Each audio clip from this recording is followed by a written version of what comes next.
जानी के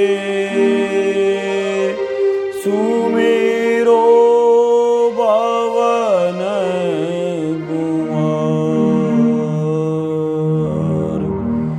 बल बुद्धि विद्या देहु मोहि हराऊं गलेश विकार विप्रधेनु सुरसंदहित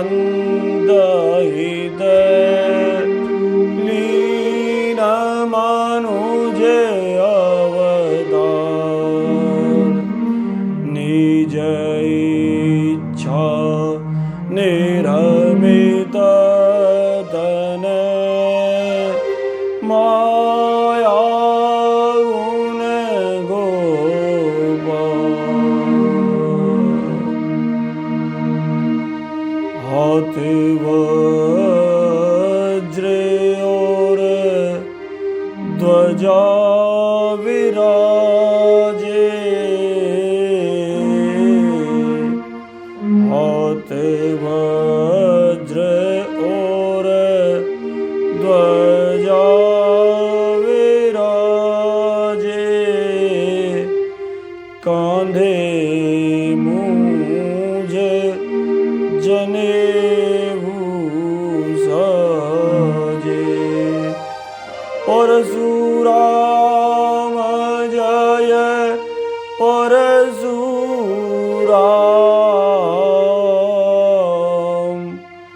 परशुराम जय परशुराम परशुराम जय परशुराम परशुराम जय परशुराम परशुराम जय परशुराम परशुराम जय परशुराम हाथ वज्र और ध्वजा विराजे परशुराम जय परशुराम कांधे मूंज जनेऊ साजे जमदग्नि सुत परशुराम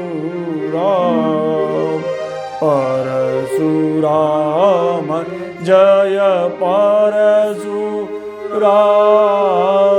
परशुराम जय परशुराम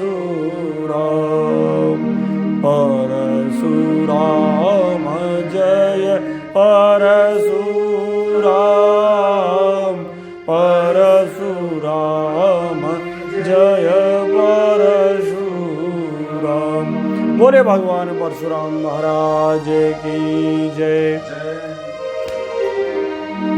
गुरु तत्व की इस विवेचना में जो महान गुरु है, जो भगवान राम को भी शक्ति का साधन देकर गए, राम रमापति कर धनु लेहु खेचत मिटे मोर संदेहु। बहुत अद्भुत लीला है ये महान परशुराम की। ये वही तो परशुराम है जिन्होंने कहा, अरे यदि शस्त्र नहीं होगा तो शस्त्र की रक्षा नहीं कर पाओगे। यही तो है जो हनुमान जी बनकर हमारे सामने प्रकट है। अग्रश चतुरो वेदा सरन धनु पृष्ठते, हाथ में चारों वेद, पीठ पर धनुष बाण, तभी तो धर्म की रक्षा करोगे। यही तो है हाथ वज्र और ध्वजा विराजे, कांधे मूंज जनेऊ साजे। एक तरफ यज्ञोपवित होनी चाहिए और दूसरी तरफ धनुष बाण होने चाहिए, कुठार होने चाहिए। एक तरफ कोई चंद्रशेखर आजाद भगवान का भजन करे, श्री रामचरितमानस का गान करे, और दूसरी तरफ उसका बमतुल बुखारा आतताइयों का उद्धार करे। यही तो श्री परशुराम अवतार का वर्तमान है। और इसीलिए मैंने कहा था कि सप्त चिरंजीवियों में परशुराम भगवान सर्वत्र व्याप्त है, सर्वदा व्याप्त है, सर्वकालिक है, सर्व समर्थ है, सर्वज्ञ समर्थ है, कोई कमी ही नहीं है। साक्षात भगवान राम के पूर्वावतार है, साक्षात भगवान राम की शक्ति के आधार है। सीता राम के विवाह को पूर्ण रूपेण रक्त रहित आनंद के साथ संपन्न कराने में समर्थ शक्ति है, जिन्होंने सबके अभिमान समाप्त कर दिए। ऐसे भगवान परशुराम की लीला किसने नहीं गाई ये पूछो। उनकी लीला भगवान वाल्मीकि ने गाई, वेद व्यास ने गाई, अरे महाभारत में गाई गई, बाबा तुलसी ने गाई, दशमेश गुरु गोविंद सिंह साहब ने गाई। मानो सब कहना चाहते हैं त्रेता में राम परशुराम, द्वापर में राम परशुराम, कली में राम परशुराम। इसलिए आज हम उन विराट की जो त्रेता युग की एक अलग लीला है उसका आनंद प्राप्त करेंगे। बड़ी गूढ़ लीला है इस गुरु तत्व की। साक्षात हनुमान जी ही तो परशुराम है और वो गूढ़ लीला गाई है पाराशर नंदन भगवान वेदव्यास ने, जो अद्भुत से अद्भुत है। वेदव्यास की जब कथा चलेगी तो आप देखेंगे कितने महान थे। सबसे बड़ा तो काम उनका ये था कि भारत को विश्व गुरु के पद पर जिस आरूढ़ रूप में हम देखते हैं, उन वेदों को विभाजन उन्होंने किया, वेद त्रयी का निर्माण उन्होंने किया और सारे के सारे पुराण उन भगवान वेदव्यास ने लिखे। साक्षात नारायण के अवतार, इसीलिए उनका जन्मदिन हम आज भी गुरु पूर्णिमा के रूप में मनाते हैं। नमो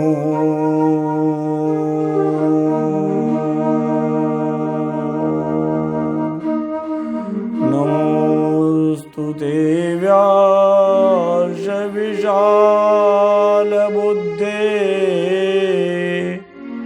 नमोस्तुते व्यास विशाल बुद्धे, पुल्लारविन्दा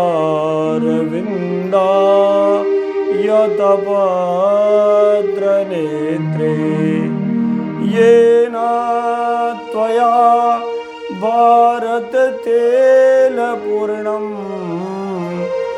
प्रज्वालितो ज्ञानमय प्रदीप, प्रज्वालितो ज्ञानमय प्रदीप। उन भगवान वेदव्यास के चरणारविंद में प्रणिपात करें, जिन्होंने क्या किया, इस भारत नाम के अद्भुत ज्ञान से बना हुआ तेल का जो भंडारण था, ये भारत यही तो है, भा नाम प्रकाश का है। इसीलिए जब जगत गुरु शंकराचार्य ने 10 भागों में संन्यास को स्थापित किया, तब उन्होंने कहा एक भाग पुरी होगा, एक भाग गिरी होगा जो कंदराओं में तप करेंगे, जो पूरी होंगे वो ताकत के साथ समाज में धर्म रक्षणा का काम करेंगे, एक भाग सरस्वती होगा जो विद्या का अध्ययन करेगा, एक भाग भारती होगा। वो भारती कौन होंगे? जो इस ज्ञान का प्रकाश करेंगे। तो ये भारत रूपी जो ज्ञान का तेल का अक्षय भंडार जो था, उस अक्षय भंडार में अपनी साधना रूपी अग्नि से जिन्होंने निरंतर एक अखंड दीपक को जलाया, उन भगवान वेदव्यास को नमन करें। और उनके श्रीमुख से अध्यात्म रामायण के सर्ग संख्या 7 में जो परशुराम भगवान की कथा कही गई है, आज त्रेता युग की इस कथा का आनंद प्राप्त करें, मन में कोई शंका नहीं करें। मानस में भगवान परशुराम तब आते हैं जिस समय भगवान धनुष तोड़ देते हैं, जगत जननी जानकी वरमाला डाल देती है और अनेकानेक राजागण जो है, जो पहले हार मान चुके थे उस शिव धनुष के सामने, वापस उस जगन माता के सौंदर्य पर लालायित हुए खड्ग उठा लेते हैं। तब मानो भगवान परशुराम को लगता है कि मर्यादा पुरुषोत्तम श्री राम के विवाह के समय ये रक्तपात उचित नहीं है। दौड़कर वो लीलाधारी अपने ही अगले अवतार के सम्मुख प्रकट हो जाते हैं। यहाँ लीला अलग है। यहाँ भगवान राम का विवाह सानंदपूर्ण हो जाता है और सानंदपूर्ण होने के पश्चात बारात वहां से प्रस्थान कर जाती है। 3 मील की दूरी मिथिलापुरी से अयोध्या की तरफ बारात पूरी कर लेती है, लेकिन भूतों को शांति नहीं है। भूत आकाश में गर्जना कर रहे हैं, सारे कपूत दौड़ रहे हैं कि भगवान राम जानकी का विवाह कैसे हो गया। और उस विवाह की वेला में इस विवाह को निर्विघ्न संपन्न करने के लिए राजा दशरथ जिस समय बारात को लेकर आगे बढ़ रहे हैं, तभी वहां पर भगवान परशुराम का प्राकट्य होता है। अध्यात्म रामायण कहती है, प्रणय काले रघुनंदनस्य प्रयाण काले रघुनंदनस्य बेरी मृदांगन कदूर्य घोष प्रयाण काले रघुनंदनस्य बेरी मृदंगान कदूर्य घोष स्वरवासी बेरी गणतूर्य शब्दे स्वरवासी बेरी गणतूर्य शब्दे सम्मूर्छितो भूत भयंकरो बुध। जिस समय मर्यादा पुरुषोत्तम भगवान श्री रामचंद्र की बारात मिथिला से प्रस्थान कर आगे जा रही है, प्रयाण काले रघुनंदनस्य, धरती पर भेरियां बज रही है, आकाश के देवता मृदंग बजा रहे हैं, शहनाइयां बजा रहे हैं, तुमुल ध्वनि पूरे ब्रह्मांड में हो रही है। और इस तुमुल ध्वनि का घोष इतना विशाल था कि प्राणी मात्र के हृदय में आनंद दे रहा है, सबको सुकून दे रहा है और आसुरी शक्तियों के हृदय में भय उत्पन्न कर रहा है। इतना भय कि सम्मूर्छितो, सारे के सारे मूर्छा को प्राप्त हो गए हैं। सगुन और अपसगुन दोनों सम्मिलित भाव से चल रहे हैं। और उसी समय राजा दशरथ महसूस करते हैं, सूत उवाच अथ गच्छति श्री रामे मिथिलाद्यो जनत्रयम् निमित्यान्नति घोराणि ददर्श नृपसत्तमे नत्वा वसिष्ठं पप्रच्छ किमिदं मुनिपुङ्गवे निमित्तानि यद्रश्यन्ते विषमाणि शमन्तद। वसिष्ठस्तमथ प्राह भयमागामि शूच्यते पुनरप्यभयं तेद्य शीघ्रमेव भविष्यति। मृगा प्रदक्षिणं यान्ति पश्य त्वां शुभसूचका इत्येवं वदतश्च ववो घोरतरो नील। सूर्य महाराज कहते हैं कि जब 3 योजन की यात्रा पूरी हो गई, तब एकाएक महाराज दशरथ कहते हैं, ओ वशिष्ठ मुनि सावधान होइए गुरुदेव। गुरुदेव ये हो क्या रहा है? आप देखिए तो सही, सगुन भी हो रहे हैं, अपसगुन भी हो रहे हैं और मृग भी दौड़ दौड़ कर आ रहे हैं। मानो कह रहे हैं कि पहले अपसगुन होंगे, भय आएगा, फिर भय के साथ ही तुम्हें अभय प्राप्त होगा और आनंद प्राप्त होगा। महाराज शुभ भी है अशुभ भी है, आखिर ये हो क्या रहा है महाराज? ये जो धूली बरस रही है आकाश से, ये नेत्रों को मुंदित करती है, लेकिन तेज का कोई पुंज भी दिखाई दे रहा है। ये सामने विराट तेज क्या है? ततो व्रजन दर्शाग्रे तेजो राशि उपस्थितम। ये तेज राशि कौन है जो सामने से प्रकट होते हुए दिख रहे हैं? जब तक वशिष्ठ उत्तर देते हैं, उससे पहले ही सामने एक विराट का प्राकट्य होता है, जिसे देखकर राजा दशरथ तो लगभग मूर्छित हो जाते हैं। कोटि सूर्य प्रतीकासम। क्या परशुराम महाराज का प्रवेश है। करोड़ों करोड़ों सूर्यों का प्रकाश ऐसा ज्वालायमान, ऐसा अद्भुत है। अरे महाराज ले ली यसे ग्रशमानम समन्ता लोकान समग्रान वदनेर ज्वलिद्भि। जैसे भगवान कृष्ण का विराट स्वरूप था, वैसा ही वो विराट स्वरूप प्रकट हो रहा है। कोटि सूर्य प्रतीकाशम विद्युत पुंज समाप्रभम तेजो राशिम ददर्शार्थ जामदग्नम प्रतापवान। एक महान विद्युत का पुंज प्रकट हुआ, करोड़ों सूर्यों के समान दिवी सूर्य सहस्त्रस्य भवेदुपदुत्थिता। हजारों हजारों सूर्यों का प्रकाश राजा दशरथ के सामने, भारत के सामने प्रकट हुआ और उसके बीच एक तेज पुंज की खान जमदग्नि ऋषि की संतान भगवान परशुराम प्रतापवान महावीर का दर्शन सबको प्राप्त हुआ। नीलमेघ निभम प्रांशु जटा मंडल मंडितम। नील मेघ के समान जिनकी जटाओं का मंडल सुरभित हो रहा था। नीलमेघ निभम प्रांशु जटा मंडल मंडितम धनु परशुपाणिम च साक्षात काल विवांतकम।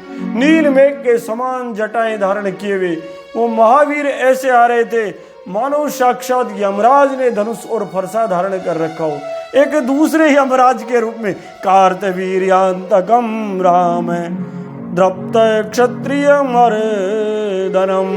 सहस्त्रार्जुन को मारने वाले वो महान वीर ऐसे चमक रहे थे मानो सारे कुल का नाश कर देंगे।